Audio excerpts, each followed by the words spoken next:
ফিলিস্তিনিদের কাছে জলপাই বা জৈতুন কেবল একটি গাছ নয়, এটি তাদের বুক দিয়ে আগলে রাখা হাজার বছরের গৌরব, পিতৃপুরুষের স্মৃতি আর এই মাটির বুকে টিকে থাকার পরম অস্তিত্ব।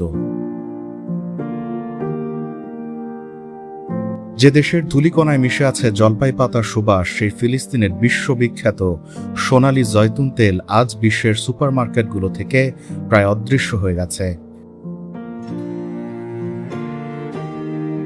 মধ্যপ্রাচ্যের তপ্ত রোদ থেকে শুরু করে ইউরোপ, আমেরিকা আর দূর মালয়েশিয়ার বাজারে যে তেল একসময় ফিলিস্তিনিদের আত্মমর্যাদার প্রতীক হয়ে শোভা পেত, আজ তা হারিয়ে গেছে এক বুক হাহাকার আর নির্মম নির্যাতনের অন্ধকারে।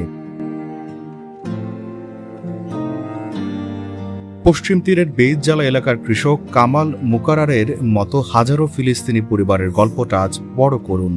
প্রজন্মের পর প্রজন্ম ধরে যে জলপাইয়ের বাগান ছিল তাদের সচ্ছলতার উৎস, আজ তা পরিণত হয়েছে এক টুকরো বেদনার উপাখ্যানে। 2009 সালের পর এমন ঘোর অমানিশা আর কখনো নামেনি ফিলিস্তিনের আকাশে। একদিকে প্রকৃতির নির্মম বৈরিতা আর বৃষ্টিহীন রুক্ষ আকাশ, অন্যদিকে ইসরায়েলি বিভাজন প্রাচীর আর বসতি স্থাপনকারীদের বুলেটের ভয়।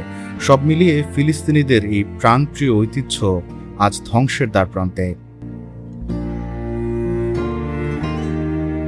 নিজের চোখের সামনে পৈতৃক জমি বেদখল হতে দেখা আর হামলার ভয়ে থাকা ফসল গাছেই রেখে চোখের পানি ফেলে বাড়ি ফিরে আসার চেয়ে বড় যন্ত্রণা একজন কৃষকের জন্য আর কি হতে পারে? আর সে যদি হয় শত বছর ধরে নিষ্পেষিত ফিলিস্তিনি কৃষক। যে মাটি একসময় হাজার হাজার টন সোনালি তেল উপহার দিত, নির্যাতনের জাতাকলে পিষ্ট হয়ে সে পবিত্র মাটির উৎপাদন আজ নেমে এসেছে মাত্র 33%। যে 7,000 টন তেল উৎপন্ন হচ্ছে তা ফিলিস্তিনিদের নিজেদের ক্ষুধা মেটাতেই অপর্যাপ্ত। ফলে জর্ডান উপসাগরীয় দেশসহ বিশ্ববাজারে ফিলিস্তিনের এই গর্বের স্মারক পৌঁছে দেওয়ার পথ এখন সম্পূর্ণ রুদ্ধ।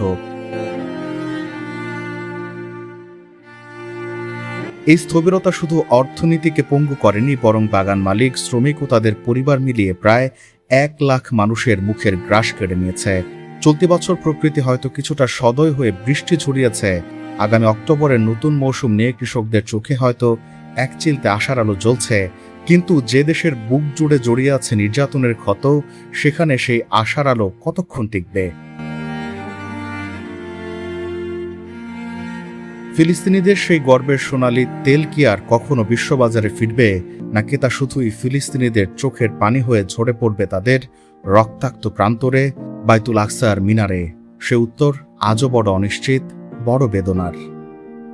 প্রবাস কণ্ঠ, নিউজ ডেস্ক।